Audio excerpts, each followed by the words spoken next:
allez bien. Nous, ça va très très bien.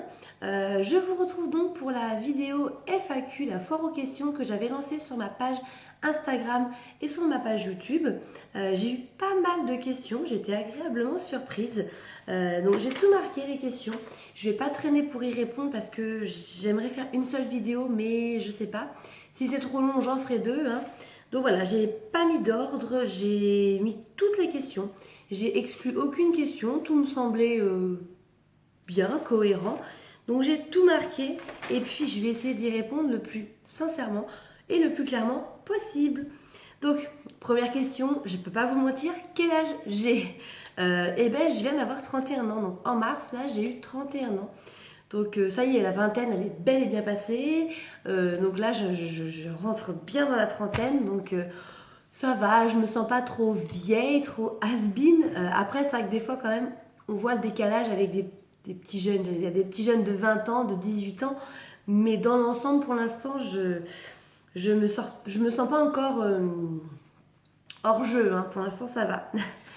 Alors, on me demande mon budget vêtements, maquillage par mois pour moi et mes enfants. Alors, pour moi, honnêtement, il y a de ça 5 ans avant que je sois maman, je dépensais quand même forcément comme beaucoup de personnes, beaucoup de filles dans les vêtements. Aujourd'hui, le maquillage, je sais même pas. Il y a des mois, je pense qu'honnêtement, je n'achète rien. Comme je dis à mon mari, quand j'achète un fond de teint ou quelque chose comme ça va me durer plusieurs mois. Donc, et les vêtements, c'est pareil. Là, en ce moment, j'ai pas trop envie d'acheter parce qu'avec la grossesse, je sais que ça va pas forcément durer. Ou alors, j'achète des vêtements pas de grossesse que je pourrais remettre après. Honnêtement, je pense qu'en ce moment, je dois tourner autour de 50 euros par mois, mais et encore. Après, c'est pareil, c'est aléatoire. Il y a des mois où je vais dépenser peut-être 100 euros, peut-être un peu plus même, et des mois où je vais faire zéro. Donc, si je devais donner une moyenne, je dirais 50 euros par mois, ce qui est rien. Mais voilà, ça dépend. Pour mes fils, par contre, eux, j'achète tous les mois des vêtements. Hein. C'est pareil, eux, je dirais que c'est entre par mois pour eux deux, donc pour mes deux garçons, je dépense minimum entre 50 et 100 euros par mois pour eux. Aussi bien tout ce qui est vêtements, chaussures. Après, c'est pareil, les gels douche, tout ça, les trucs Mustela et tout. C'est pareil, j'en achète une fois et ça dure un moment. Donc bon, entre 50 et 100 euros par mois. Le mois dernier, par exemple, j'étais plus vers les 200 euros. Hein, parce que là, j'ai eu besoin d'acheter beaucoup de choses pour l'été. Mais j'achète tous les mois. Je peux pas m'empêcher. Même si j'ai des petits mecs, j'imagine pas si j'avais eu des filles, ça aurait été pire, c'est sûr et certain. Donc mon portefeuille ne peut être que content que j'ai 3 garçons, que je vais avoir 3 garçons. Ensuite, une autre question, on me dit, voudrais-tu devenir propriétaire? Alors oui, pour celles et ceux qui ne savent pas, donc on vient de déménager, mais on est encore locataire. Donc oui, à 31 ans et 33 ans, on est encore locataire, c'est possible. Donc oui, non, est-ce qu'on veut devenir propriétaire? Clairement, oui, il n'y a pas photo. Surtout qu'en ce moment, là, c'est moi, dans ma tête, c'est mon truc... voilà, c'est notre projet, quoi. Après l'arrivée du bébé et tout, mais c'est notre futur projet, c'est primordial. Moi, j'en ai marre de payer un loyer. Comme je dis, ça fait 15 ans qu'on est ensemble avec mon mari bientôt, et ça fait 15 ans qu'on paye des loyers. Notre maison, on aurait pu pratiquement la rembourser. Après, on aurait pu acheter une maison quand on était plus jeune, mais c'est vrai qu'on a, pendant toute notre jeunesse, on a vachement profité. On est parti vivre dans les Pyrénées, on a tout claqué. Après, on est parti vivre à Londres. On a quand même vachement profité de notre vie, et c'est vrai que peut-être on aurait fait l'achat d'une maison, ça nous aurait un peu freiné. Donc voilà, on n'a pas de regrets, hein, on n'est pas non plus trop vieux pour acheter une maison. Mais voilà, là pour l'instant, on se concentre sur le job de mon mari. Vous savez que lui, donc, il retravaille, il a trouvé un super travail. Il n'est pas encore en CDI. Il s'en rapproche vraiment, vraiment beaucoup. On croise les doigts. C'est vrai que si, quand il va décrocher son CDI, je dis toujours si, parce que même si c'est très fort possible, ça se rapproche, comme je vous dis, tant qu'on n'a pas le contrat, comme il me dit, tant que j'ai pas le papier dans les mains, pour l'instant, je tire pas de plan sur la comète. Mais c'est vrai que le jour où il va signer, voilà, nous, notre vie là-dessus, après, ça va changer et ça va nous ouvrir la porte pour beaucoup de choses, dont l'achat d'une maison. Donc oui, c'est dans notre projet. On me demande ma taille et mon poids avant grossesse. Alors ma taille, je peux vous la donner, ça change pas. Je fais 1m69. Mon poids, en revanche, c'est moins stable, on va dire. Non, mais avant grossesse, à la base, mon poids initial, avant mes 2 premières grossesses, j'ai toujours fait à peu près 57-58 kilos pour 1m69. Ça a toujours été mon poids. Voilà. Sauf que après ma grossesse, après la grossesse d'Evan, pour Maë, j'ai retrouvé ma taille tout de suite. C'est quoi? Mon poids de nickel. Pour Evan, ça a été plus compliqué. J'ai pris quand même 24 kilos. Et j'ai pas réussi à perdre 5 kilos. Je tournais autour de 63. J'y arrivais pas. Donc du coup, si on va par là, mon poids idéal c'est 58 kilos. Après, je sais très bien qu'avec 2 grossesses, même 3 grossesses, même si j'arrive à revenir à 58 kilos, comme j'ai mon mari, je suis sûre que mon corps il va pas me plaire parce que j'ai pas pris du poids pareil, c'est pas pareil, on vieillit. Donc du coup, je veux quand même, mon objectif après cette grossesse, c'est de réatteindre la barre en dessous des 60, mais ça va pas être facile. C'est pour ça que j'essaye de pas prendre trop de poids, même si je contrôle pas grand chose parce que voilà. On me demande mon alimentation et si je fais attention. Alors, est-ce que je fais attention? Clairement et honnêtement, pas du tout. J'essaye un peu en étant enceinte, mais pas trop non plus. Donc c'est pour ça qu'il ne faut pas non plus que je me plaigne si je prends du poids, mais quand même j'essaye de faire attention, de pas trop manger de saloperies, des choses comme ça. Mais bon, je bois du coca, des choses comme ça. Hein. J'essaie de privilégier le coca zéro parce que quand il n'y a pas de sucre dedans, je me dis que c'est quand même un peu meilleur, même si c'est pas non plus ce qu'il y a de meilleur à boire. Hein. Sachant que je suis la seule à boire du coca à la maison, mon mari ne boit absolument pas de coca. Il va peut-être boire une gorgée toutes les 3 semaines, s'il n'en boit jamais. Lui, il boit de l'eau pétillante, hein, que du Perrier ou de la Sanpé. Mon fils, Maë, boit de l'eau, des fois du sirop à la fraise ou de la Sanpé. Il aime beaucoup l'eau pétillante. Mais voilà. Et après, mon alimentation, nous, on mange de tout. On mange de tout. On mange ça avec moins de viande rouge. Déjà parce que ça a vachement augmenté. Et puis, déjà, étant enceinte, du coup, je suis pas immunisée contre la toxo. Donc, moi, j'aime la viande rouge saignante. Mon mari la mange bleue. Alors, lui, il pourrait s'en acheter, mais du coup, il s'en achète pas forcément.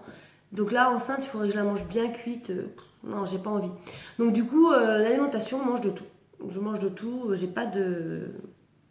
Je fais attention étant enceinte, mais en règle générale, on mange de tout. As-tu des passions? Alors en passion, je dirais que la photo. Vous devez peut-être le savoir si vous me suivez un petit peu, j'adore la photo. J'aimerais en faire mon métier, mais bon, entre ce qu'on veut et ce qu'on peut, c'est différent. Hein. Mais en tout cas, la photo, j'adore ça, la photo. Il y en a qui disent que j'ai des talents, parce que c'est vrai que bon, je sais pas. Après, je vois que c'est vrai qu'il y a des fois, quand je donne l'appareil photo à mon mari, je dis mais qu'est-ce que t'as fait? Les cadrages, on n'a pas le même œil, c'est ça qui est rigolo. Mais sinon, la photo, j'aime beaucoup. Et après, je dirais tout ce qui est un petit peu, tout ce qui tourne autour de l'écologie, de la nature, des animaux, des voyages. Alors, c'est paradoxal avec ce que je viens de vous dire juste avant que je bois du coca, je fais marcher l'industrie Coca-Cola, le truc le pire au monde. Quand vous voyez qu'au Mexique, les gens ne boivent même pas d'eau, pratiquement, ils boivent tous du coca. Vous avez des distributeurs de coca partout. Trouver de l'eau, par contre, c'est compliqué. Donc voilà, la Coca-Cola, je sais très bien que c'est pas bon, que c'est même pour écologiquement et tout. Mais voilà, c'est vrai que bon, on a tous nos petits défauts. Hein. À côté de ça, je bois pas du tout d'alcool, je ne fume plus depuis 12 ans. Bon voilà, mon défaut, vous avez trouvé ma faille, c'est le coca, le sucre, les choses comme ça. Et encore, je trouve qu'en vieillissant, je m'assagie, c'est-à-dire que c'est vraiment des périodes. Genre les bonbons, moi je suis très bonbon, je suis pas du tout gâteau. C'est vraiment les bonbons, les schtroumpfs qui piquent, les floppies, tout ce qui est bonbon, hein, les langues de coca. Mais c'est des périodes. Vous voyez là, j'avais 2 paquets dans mon placard et j'ai même pas touché. C'est vraiment des périodes. Voilà. Pendant une semaine, je vais avoir envie de bonbons, je vais en manger, puis après ça va me passer.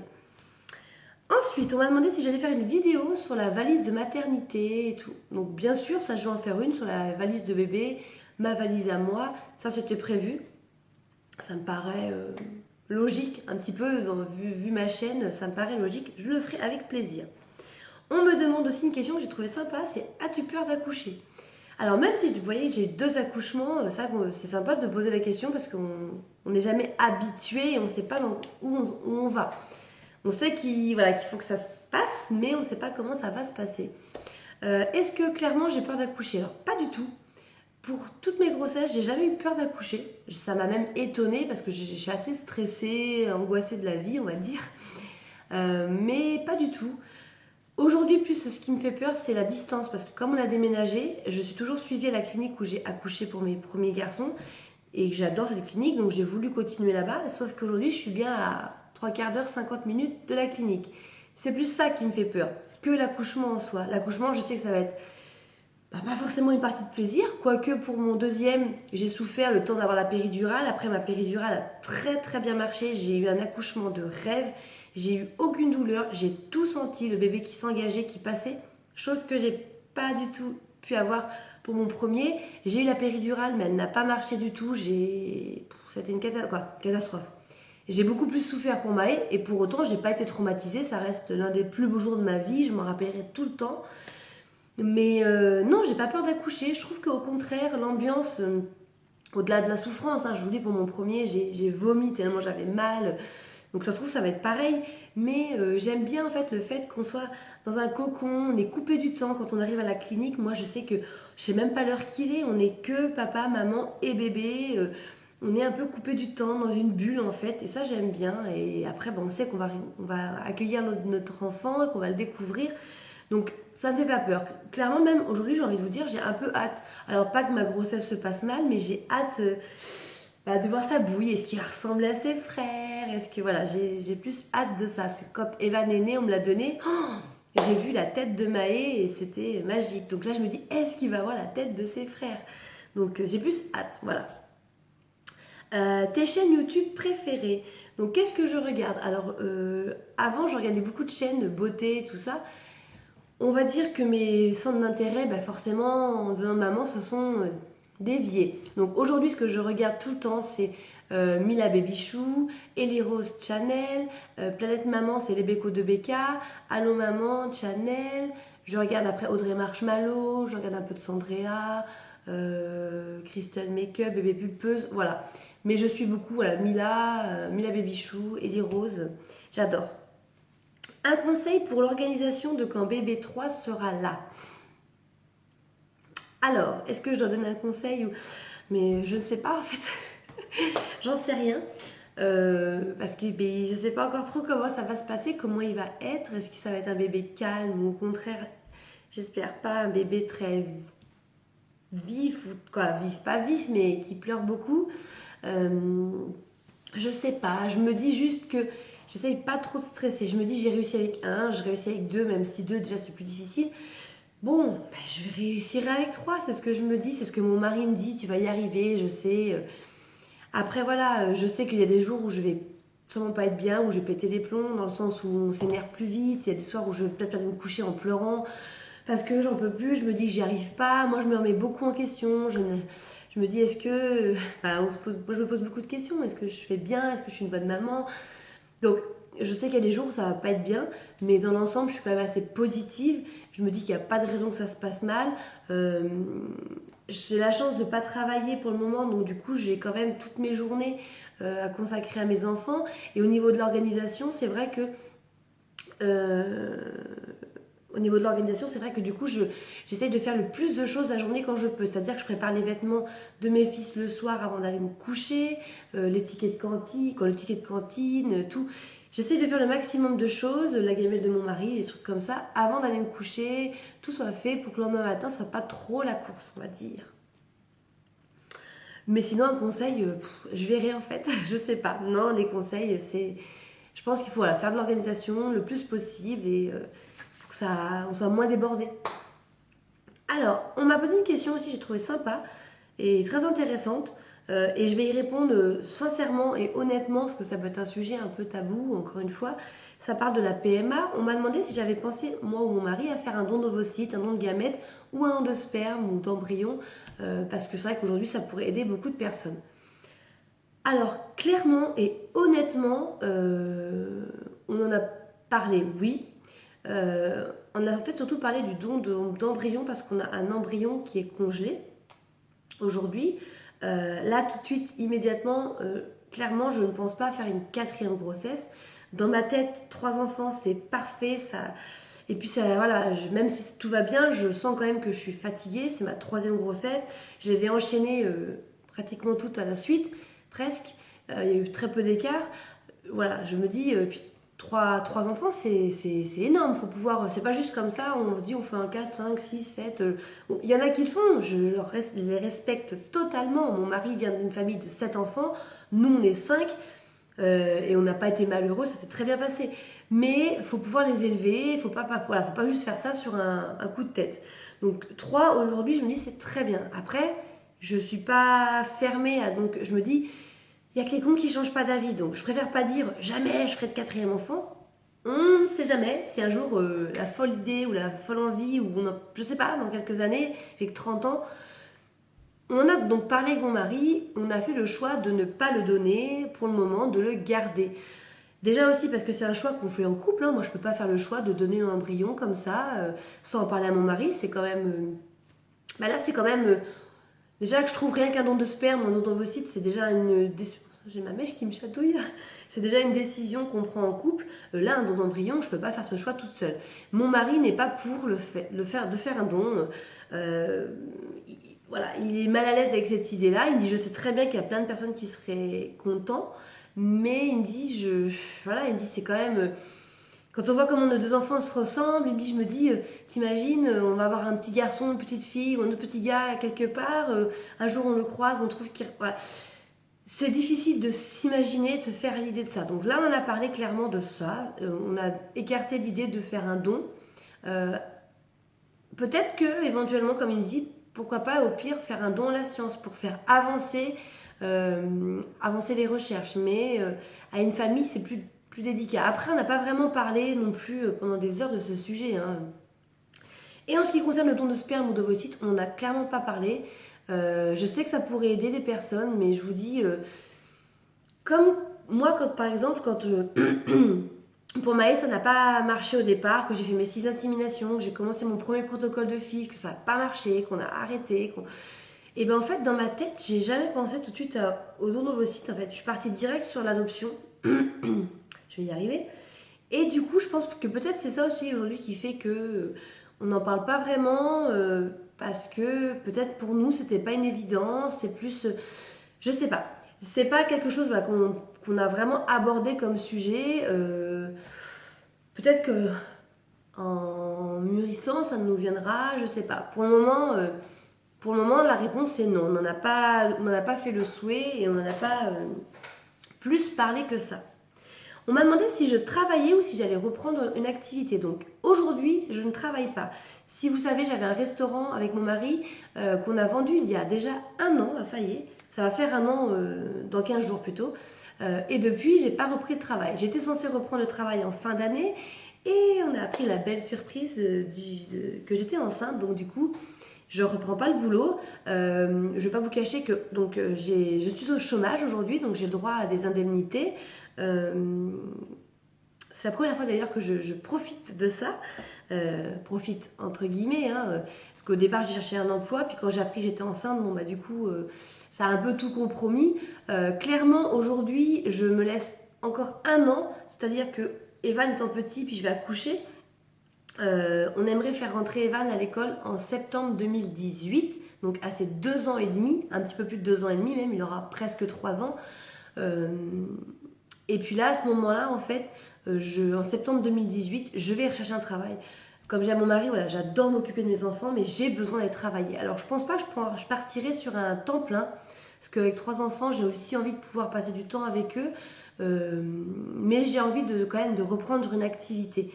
Donc, je me laisse encore 1 an, un peu plus d'1 an, parce que l'on est en mai, et en septembre 2018, je pense que dans l'été prochain, je chercherai. Donc, le bébé...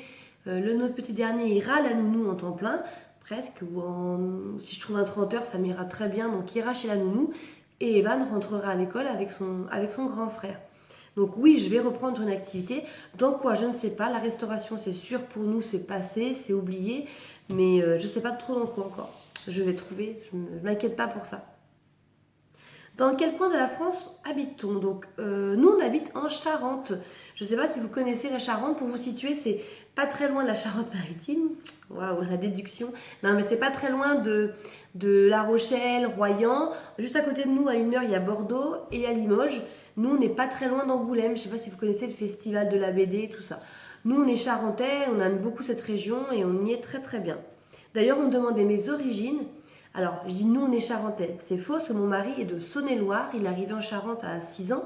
Mais moi, je suis une charentaise. Voilà, j'ai cherché déjà plusieurs fois. Du côté de ma maman, par exemple, on est remonté assez loin. Eh bien, il n'y a pas plus que des Charentais. On est Charentais du côté de ma maman, c'est clair. Je suis française. Il n'y a pas de. J'aurais bien voulu avoir des origines italiennes, espagnoles. Pas du tout. J'arrive pas. On trouve pas plus. Voilà, c'est français.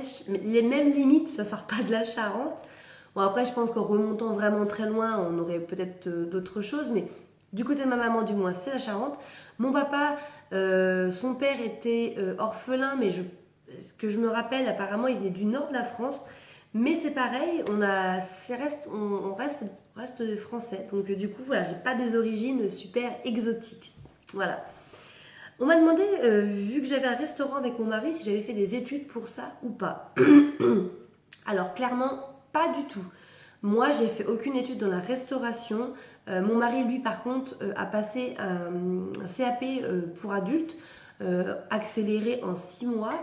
Mais clairement, pour ouvrir un restaurant ou travailler dans la restauration, il ne faut pas forcément de diplôme. C'est d'ailleurs un des seuls métiers où vous pouvez vous lancer à votre compte sans avoir besoin de justifier d'un diplôme. Coiffeur, vous êtes obligé. Restaurateur, c'est pas obligé. Nous, on s'est lancé, moi j'avais 24 ans. 24 ou 22? 24 ans. 24 ans, oui. Et on n'y connaissait rien du tout. Alors c'est clair que ça n'a pas été facile tous les jours. On a eu des gros moments où on était bien bas. Mais quand on a réussi à trouver la formule qui convenait, c'était génial parce que ça a cartonné. On a terminé franchement sur... c'était magique, c'était vraiment magique. On était vraiment en haut, en haut, en haut. On était complet 3 semaines à l'avance. C'était vraiment quelque chose de super. Il y a même plein de gens qui n'ont pas compris pourquoi on vendait. Après, il faut savoir que quand vous vendez une affaire, c'est mieux de la vendre quand vous êtes en haut. Parce que forcément, votre prix de vente sera meilleur que si vous vous cassez la gueule. Mais nous, on a fait ce choix de vente par rapport à nos enfants, tout simplement. Je venais d'avoir Evan. Il passait plus de temps chez ma nounou qu'avec nous. C'est pas le but. On n'a pas galéré toutes ces années pour avoir de nos enfants, pour pas les voir. Donc, et c'est des années très importantes.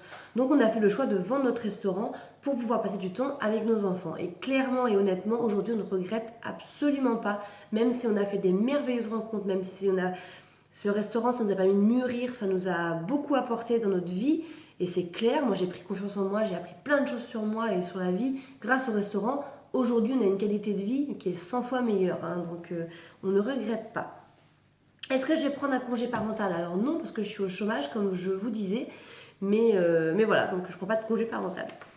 Est-ce que je vais faire des vidéos beauté sur ma chaîne? Oui, alors pourquoi pas. J'avais déjà fait une vidéo produit terminé. J'ai fait la vidéo par exemple du masque noir et tout ça. Donc ça oui, je compte en faire. Pourquoi pas si ça vous intéresse. Après, je suis pas une make-up addict, une pro du maquillage et tout ça. J'aime beaucoup plus tout ce qui est soin que maquillage. Mais pourquoi pas. On me demande si je vais dire le prénom du bébé. Alors non, je ne vais pas le dire. Parce que même si je pense qu'on a trouvé que c'est pas un prénom qui est très très original, j'ai quand même envie de faire la surprise. Dans ma famille, personne ne le sait, donc je me dis que comme il y en a qui regardent mes vidéos, je vais pas le dire. Donc ce sera la petite surprise à la naissance. On me demande mes indispensables pour l'arrivée de bébé. Alors, mes indispensables pour son arrivée. Alors déjà, je dirais mes indispensables. C'est dur comme question. Qu'est-ce que j'ai comme indispensable? Il y a plein d'indispensables en fait. Déjà, je dirais la poussette. Parce que moi, nous, au départ, il va être un petit peu dans la pièce ici. Avec nous, mais dans l'espèce de couffin ou un couffin, quelque chose comme ça. C'est vrai que pour l'avoir avec nous. Après, un indispensable, je dirais...